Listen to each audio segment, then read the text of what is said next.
ನನಗೆ ಇನ್ನೊಂದು ದೂರುಗಳು ಏನು ಬರ್ತಾ ಇದೆ ಭಕ್ತಾದಿಗಳಿಂದ ಅಂದ್ರೆ ದೇವಸ್ಥಾನವನ್ನ ಪ್ರವೇಶಿಸುವಾಗ ತುಂಬಾ ನೂಕಾಟ ಆಗುತ್ತೆ, ತಳ್ಳುತ್ತಾರೆ, ಎಳೆದು ಹಾಕ್ತಾರೆ, ಈ ರೀತಿಯಾಗಿ ದೂರು ಬರ್ತದೆ, ಅಸಮಾಧಾನ ಅವರು ವ್ಯಕ್ತಪಡಿಸ್ತಾರೆ.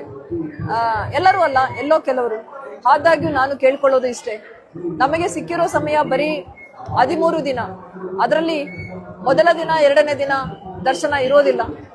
ಈ ಕಮ್ಮಿ ಅವಧಿಯಲ್ಲಿ ಸಾಗರದಂತೆ ಹರಿದು ಬರುವ ಭಕ್ತಾದಿಗಳಿಗೆ ಪ್ರತಿಯೊಬ್ಬರಿಗೂ ಅಮ್ಮನ ದರ್ಶನ ಮಾಡಬೇಕು ಅನ್ನೋದು ಎಲ್ಲರ ಆಸೆ ಆಗಿರ್ತದೆ.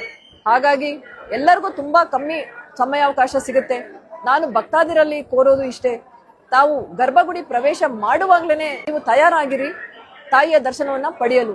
ರ್ಯಾಂಪ್ ಇದೆ, ಆ ರ್ಯಾಂಪ್ ಬಾಗಿಲ ಬಳಿ ರ್ಯಾಂಪ್ಗೆ ಬಂದ ತಕ್ಷಣ ತಾಯಿಯನ್ನ ನೋಡಿ. ರ್ಯಾಂಪ್ ಡೌನ್ ಆಗಿ ಹೋಗ್ತದೆ, ಅಲ್ಲಿ ಎಡಗಡೆ ಮತ್ತು ಬಲಗಡೆ ಎಕ್ಸಿಟ್, ಹೊರಗಡೆ ಹೋಗ್ಲಿಕ್ಕೆ ಪಾಯಿಂಟ್ಸ್ ಇದೆ.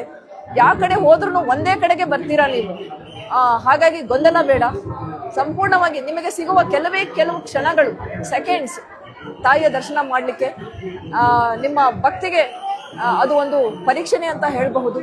ದಯವಿಟ್ಟು ತುಂಬಾ ತಾಳ್ಮೆಯಿಂದ ಶಾಂತಿಯುತವಾಗಿ, ಯಾವ ಹೆಚ್ಚಿನ ನಿರೀಕ್ಷೆ ಮತ್ತೆ ಗೊಂದಲಕ್ಕೆ ಉಂಟಾಗದೆ ತಾಯಿಯ ದರ್ಶನವನ್ನ ಪಡೀರಿ ಅಂತ ನಾನು ಕೋರ್ಕೊಳ್ತೇನೆ.